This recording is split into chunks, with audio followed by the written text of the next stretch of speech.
Congressman Tim Ryan is withdrawing from the U.S. presidential race. He's just putting out this statement right now,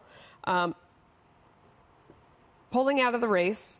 I don't know why he stayed in this long, maybe. I don't know. Are we at the point where if you're not in the double digits, why are you in? Maria, I would ask you. Everybody knows him, by the way, because he tried to take on Speaker Pelosi. Yes. I mean, that's kind of way people know him within the Democratic Party, particularly as a fighter. And could the party have a different look going forward, so on and so forth?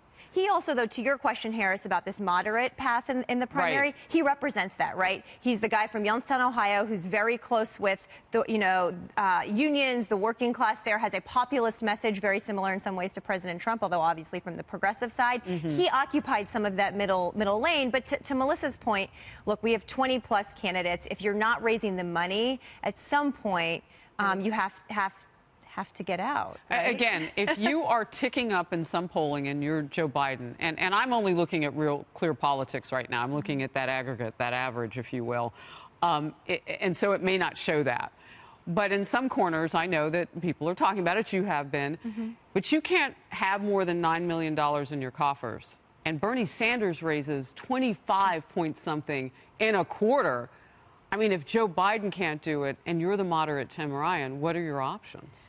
I think what will be interesting to watch on fundraising is that second tier of candidates, the Amy Klobuchars, the Kamalas. If they can raise enough money to stay in through Iowa or New Hampshire or South Carolina, that's where they have to have a strong showing. Then your fundraising ticks up after that.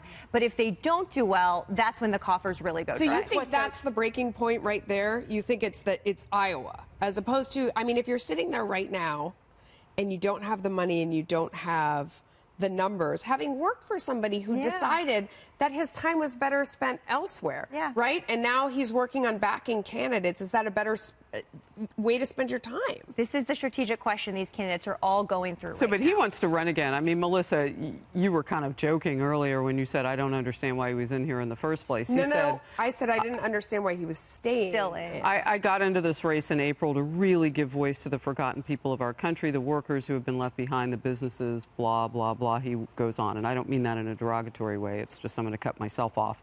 Ryan announced, though, that he will now run for re-election as representative for Ohio's 13 congressional district. So, and in addition to helping others, he also wants to come back. Do you want to finish the answer to that question? No, I just think he's not that second tier, right? Tim Ryan is really that next tier down. He wasn't on the last debate stage. It's those people, the people I'm looking for that can make it, I think, maybe to Super Tuesday are that middle tier. If they have a strong showing in one of those early states, they can raise money off of that.